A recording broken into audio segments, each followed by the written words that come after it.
Okay, now it's time to put everything together that we have created. And I'm going to use the X reference command. So I'm going to simply type in XR. And that will bring us to the X reference menu. I'm going to load in all the drawings that I have. So I'm just going to choose this attach DWG. Select. And here's all the drawings that you should have created. I can do this one at a time, or I can select them all. So I'm just doing a window to select them all. Select open. And this is just going to tell you what kind of name, the scale, or anything you want to adjust. In this case, we're just going to adjust it how it is. We're just going to bring them in how they are.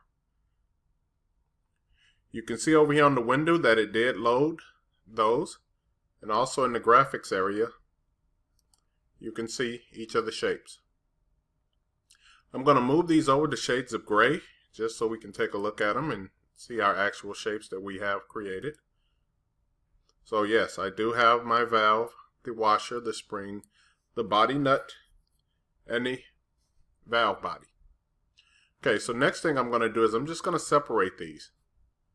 And I'm just using the move command. So I'm going to move the valve. I'm just going to put it over this direction. I'll move the washer, place it over here, and then lastly I'll move the body nut and place it here.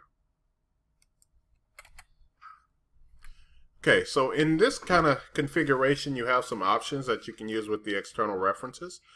You can either have them linked to the files that where they are, or you can bring them in and separate them from the actual files. So in this case, that's what we're going to do. We're going to separate these from the actual file. The way we're going to do that is that we're going to highlight these along here. I'll do a right click. Then I'll use the bind option.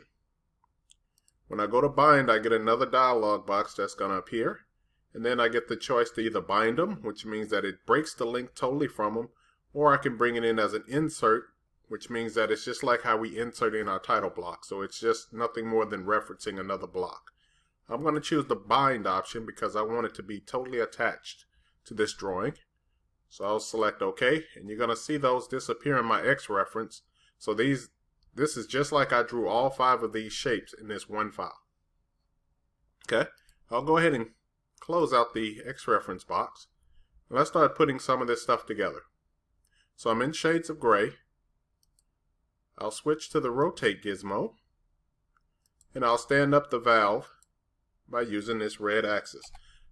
I'll use the ortho mode to turn them on, so that way I'm making sure that I'm locking it only in those 90 degrees. Another one that I will stand up is going to be the spring. So I'll select that one, and I'll also stand that one up.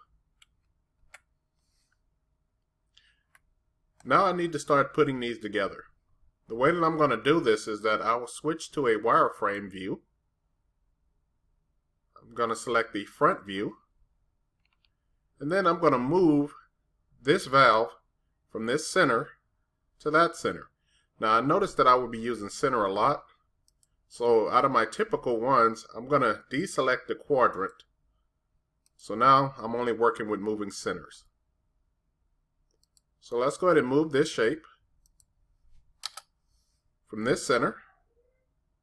And once again, if center is not showing up, you do have the option of always right clicking and selecting center. Shift and right click and select center. And then I'm going to place it at that center. I need to move this in a downward direction, a distance of 3. But I'm going to change my UCS to align with my view. So I'm going to select the drop down here and select view. This will allow me to use the regular move, select this object, give it a base point, and come straight down a distance of 3.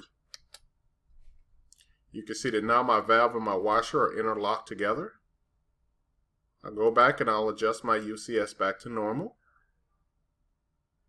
Let's go back and take a look back at this in an isometric view. Next thing I want to do is move my spring. Now the spring does not have a center, it's a coil or a helix that's wrapped around it. But if you remember the way we constructed this, we created a rectangle, so we know the dimensions of that rectangle.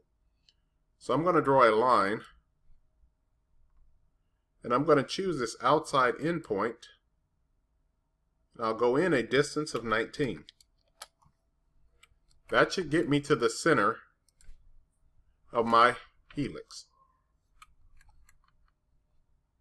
I will move this spring, and I will choose this endpoint. Then I'm going to switch to the front view, and I'm going to place it on this center.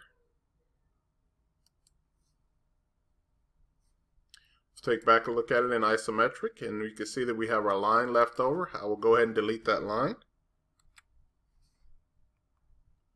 Next thing I want to do is I want to put my body nut on top of my valve body. So I will move the body nut from this very top center,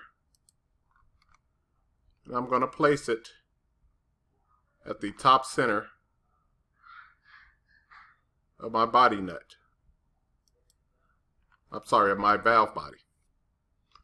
Now in the isometric view, I can move along the z-axis, so I don't need to change the UCS. So I'm just going to move and select the body nut, select the base point, and now you can see on my next to my cursor it's saying a positive z direction. Type in 16.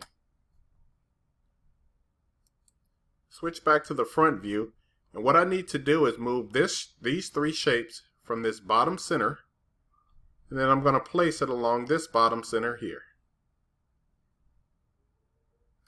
So I'll select move, select my three objects, choose this center, and then I'm going to place it. Let me scroll out just a hair for you so you can see where I'm going, at this center. So look at this in isometric. And then I'll switch back to shades of gray. And now you can see that my valve is totally assembled. Go ahead and save this as valve, and this will be your assignment.